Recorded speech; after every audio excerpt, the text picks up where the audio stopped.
అందరికీ నమస్కారం. ఈరోజు ఆంధ్రప్రదేశ్ ప్రభుత్వం జిల్లాల పునర్విభజనలో భాగంగా గతంలో అశాస్త్రీయంగా జరిగిన కొన్ని అంశాలని సవరిస్తూ తీసుకున్న నిర్ణయం మనందరం అభినందించాలి. అయితే ఈ ప్రకాశం జిల్లాలోని మార్కాపురం అంటే గత కొన్ని సంవత్సరాలుగా వాళ్ళు పోరాడుతున్న దశాబ్దాలుగా మార్కాపురాన్ని జిల్లా చేయండి అని పోరాడుతున్నటువంటి ఆయా ప్రాంతాల ప్రజల కల కూడా నేడు నెరవేరింది.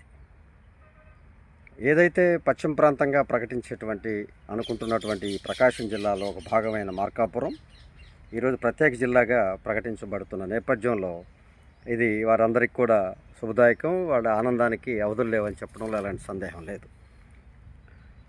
అంటే అలాగే ఇప్పుడు ఈ ప్రకాశం జిల్లాలో గతంలో ఉన్నటువంటి అద్దంకి కందుకూరుని కూడా మరలా ఈ యొక్క ప్రకాశం జిల్లాలో ఒంగోలు కేంద్రంగా మార్చడంలో ప్రభుత్వం అంగీకరించడం కూడా ఒక రకంగా వారి పోరాటానికి వారికి కళ నెరవేరిందని చెప్పడంలో ఎలాంటి సందేహం లేదు. ఇది శాస్త్రీయం కూడా. ఇది గత ప్రభుత్వం పట్టించుకోకపోవడం వలన జరిగిన నిర్వాకం. ఈరోజు ప్రభుత్వం గుర్తించి వారి ప్రజల కోరికని ఈ యొక్క వాస్తవ పరిస్థితిని అర్థం చేసుకొని ఇచ్చే నిర్ణయంగా ప్రజలు భావిస్తూ ఉన్నారు. అత్యంత దగ్గరగా అద్దంకి ఒంగోలుకు దగ్గరైన ప్రాంతాన్ని బాపట్లలో పెట్టడం, అలాగే కందుకూరుని కూడా నెల్లూరులో ఉంచడం, అత్యంత అవసరమైనటువంటి దూరమైనటువంటి గిద్దలూరుని మార్కాపురాన్ని ప్రకాశం జిల్లాలో అలాగే ఉంచడం, ఇవన్నీ చాలా అశాస్త్రీయంగా భావించి ఆ రోజు ప్రజలు అనేక రకంగా నినాదాలు చేసిన నివేదికలు ఇచ్చినా కూడా ప్రభుత్వం ఏకపక్షంగా ఒక మొద్దు నిర్ణయం తీసుకున్న నిర్ణయం ఈరోజు సవరించబడిందని చెప్పడంలో, అది ప్రజలకి మంచి జరిగిందని చెప్పడంలో ఎలాంటి సందేహం లేదు. అయితే ఈ జిల్లాల ప్రకటన ఆ రోజులో వైసీపీ ప్రభుత్వం ప్రకటించి ఎలాంటి వసతులు లేకుండా అనేక అరకొర నిర్ణయాలతో జిల్లా కేంద్రాలకు తగినటువంటి అంశాలన్నీ ఇవ్వలేదు.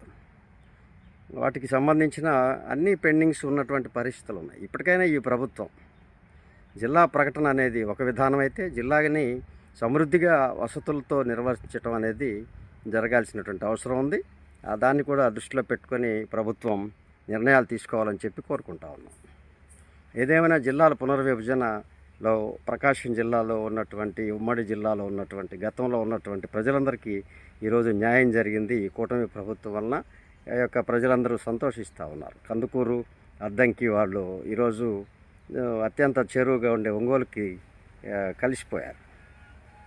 అలాగే మార్కాపురం అనేది పశ్చిమ ప్రాంతం కేంద్రంగా ఏర్పడి ఎర్రగొండపాలెం, గిద్దలూరు, కనిగిరి, దర్శి,